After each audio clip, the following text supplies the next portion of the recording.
Okay, so the next assignment is open up Lab Assignment 1B.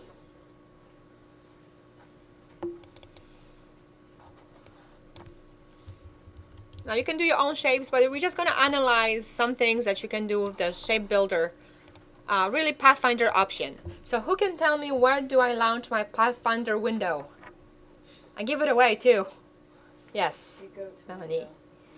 Yes, exactly. Anything if I say window, palette is window, Pathfinder. I never memorized that command before, so I don't think it works. Now notice that Pathfinder is divided into two categories, shape modes and Pathfinder modes.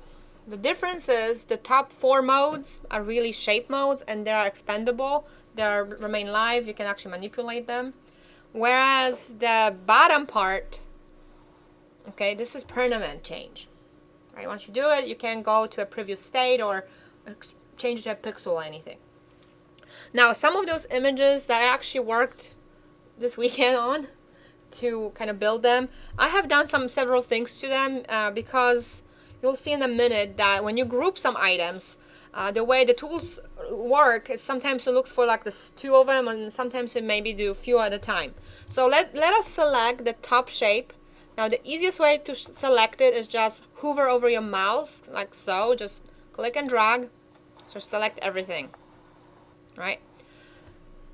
First option under Pathfinder is unite. So it will unite it, and there you go. If you click on it, you have a little sun. So you notice it took attributes of, they combined both shapes and took the color attributes of a shape that is on top, right? And then notice how the path now is 1. It goes around and united the paths. Okay, so now let's select the second one.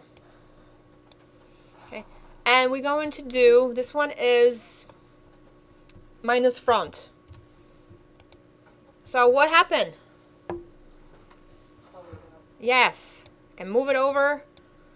Kind of quick knockout. Can you imagine doing that shape with a pen tool? It's so much better than just do 2 shapes. So you notice how you have the front shape is kind of removed. And it takes the attributes of which color? Which was the first one? No, the one on below. Knocked out the color, knocked out the shape from above, and it used the color attributes of the shape below it. Okay, let's go to the next one.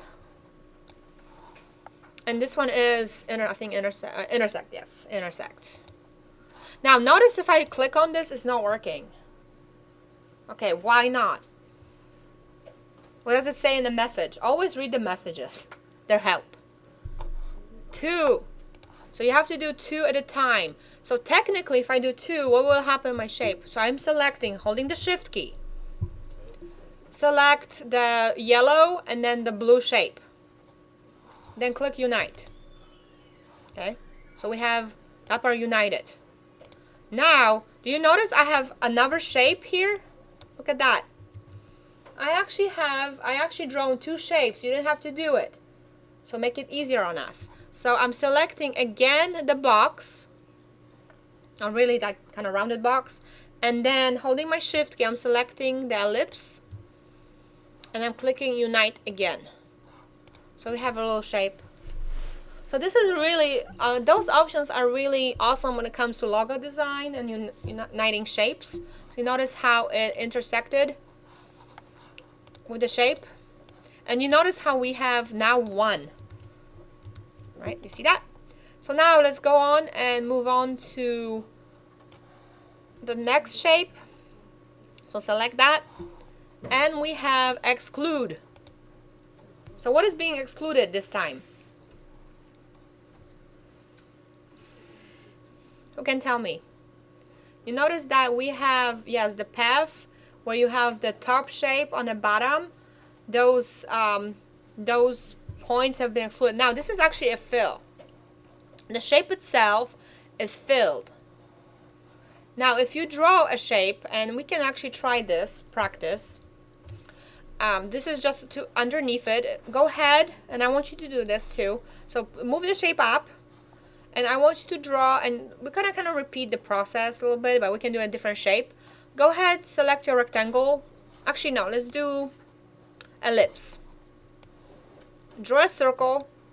Now, choose a different color than what I have. I'm gonna go to my swatches and select something else. Let's make it magenta. Then go ahead, select the selection tool to move it. And what I want you to do next, I want you to unclick the shape, go to your fill and stroke, and have no fill and stroke. So what I'm going to do, no fill. Remember, I make sure you don't click on the shape. And then my stroke, I'm going to choose another color for my stroke. Maybe like a dark color so I can see it. Right, now go back and select the ellipse, L for shortcut, and then draw little circles on the side. Now notice I drew one circle on the side. The stroke is not really thick because it's just doing 1 point by default. So we will change that size to, and you should have it on top here to change the stroke. If you don't see that, it will be under window stroke. So we're gonna change it to 5 points, right? Now go ahead and duplicate. One thing you can duplicate, easy thing is doing Command C for copying. And now I want to show you some options that Illustrator has that might be kind of cool. Under Edit, notice you have few things that paste options that Illustrator allows you to do. Paste in front, paste in back, paste in place, and so on. This is very handy because sometimes when you paste something, you may randomly put it somewhere else. But if you want it to be placed in the same place, or you want it to be behind the shape and in front, you can use that. For now, we're just gonna do regular Command V or paste, and you can just move it yourself. Now, if you notice now, we try to unite the shape. So let us select all 3 shapes. Exclude the shape. Notice what happens. It's not exactly what we wanted. Is it? Okay, so let me tell you the trick you can do. Because this is red as a stroke, and remember I told you this is a fill. Notice what you can do? You can actually convert the stroke to a fill by going under Edit. Actually, not Edit. Sorry. Not Edit. Object. This is not Object. Expand. And make sure you have fill and stroke checked. Do OK. Let me do this again for the second shape. So select the shape. I go in the top menu, Object, Expand, have fill and stroke selected, do OK. Now select all 3 shapes, do Exclude, and you'll see that's what we want. You see the difference? How that works? So I guess depending what you want to do, you can have both ways. So at least leave that one. This is your practice, so you actually know how I got to this. Okay. Now the next shape, and I just drew a line. Okay, I was so creative for this one. So make sure you just select those 2 shapes, and what we're gonna do some division. So the next option underneath here, Pathfinder, says divide. Okay, you're like, what happened? It's exciting. No, it's not. Right now what happened is grouped our shape. So it's something got divided. So it means something's removed. So what we're gonna do is right click, then click ungroup. Okay, this is what I want you to do next. When you ungroup it, click at the shape at a time and move it. Move those around. You can use your mouse. I'm using actually my keys on my keyboard. So you notice what happened? It got divided, right? So you can actually divide it. It's so much faster than drawing all 20 shapes if you need to. Okay? Everybody with me? Okay. So if I need to repeat it. So now for you need to experiment with your own creativity. It's the same process. Why don't you use a shape. It doesn't have to be the same. I'm going to use a star. And I will use a different color. So choose your favorite color you want to use. I'm going to go to my color guide and choose green. It's not actually my favorite color, but I'm going to use that one. Then here I'm going to, on top of this, you can use a pen tool and use the pen tool. The pencil tool. You can do a pen tool, but why? So we can just go ahead and do like a little zigzag. Maybe a better job. Who cares? Right? That may be too much. I'm really not decisive right now. Alright, so we did that. You have, now you don't have to have any stroke at all to do this. Okay, it can be just a line like you did. So make sure you select both shapes and then click on divide. So you actually don't need it. So now to move the shapes, you have to right click and ungroup it. And then you would click and move them. Okay? So click on different shape and you kind of created your own little collage. And you can change colors of this. So next thing we're gonna do is change color of that shape. It kind of looks like a funky star now. So I'm gonna go to my color guide and I want you to kind of use the color guide to change different color.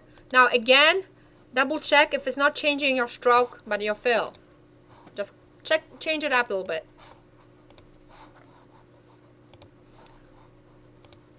Okay.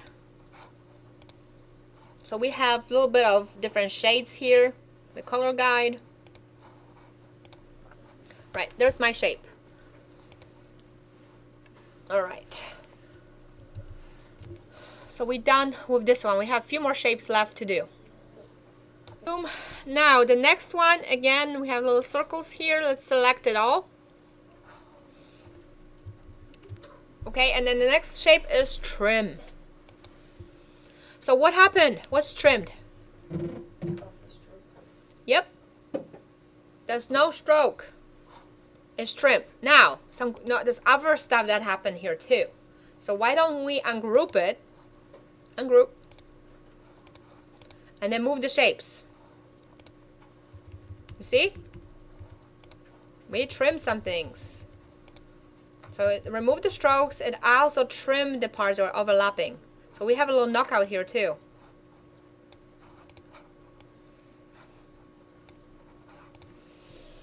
Right? So our parts got trimmed. So I moved it so you can actually see it. Now, if I'm gonna just go, I want to show you something, and I actually will undo it. So I want to show you. We did just now trim, and I want to show you. If I go back to the previous state before I did anything, might be a while. So bear with me. I'm undoing as I go.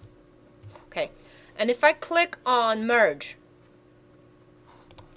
okay, merge and trim are pretty much the same. So that's why I have 5 shapes and 6 options. So whichever one you use, it will do the same thing for me. Like I said, I haven't yet found the difference, even when I move it. So I just wanted to show you that because we are not going to use the next option. We want to use merge. So let's go underneath to the star and then select both shapes and click crop. Okay, what's being cropped? And what color is it now? Do you notice how the star took attributes of the color underneath it? You see that? Now if I move my star around, well, I guess I can move it. It's gonna be part of the star. So you do have that option, so if you want to remove things. Now the next shape selected is outline. So outline actually is interesting. I want you to, before we actually select it, look at the color of the stroke. The stroke for the magenta is red, and then for the green shape is actually blue. Alright, because we think outline, that's what's gonna happen, but look at this. If you select 3 shapes, 3 circles, and you do outline, notice that it's actually taking the attributes of the fill and making it into a stroke. And now I can actually ungroup it, and then I have lines. You see? Different lines. Very faint. I know probably on my screen you cannot see it very well, but that's what I have. Okay. And then the last shape, if you select that 2 shapes, and we do it minus back. So instead of, remember we had a minus front on top option. So when we did the second shape, this one is minus back. So obviously that's the opposite of the minus front. So this was minus front, this is minus back. So notice how it took attributes, again, it cropped the shape underneath it and used the color of the shape on top. All right, so go ahead and save it. Now, if this comes up, just do OK and make sure it's saved. I had a message that came up. And you are done with this exercise.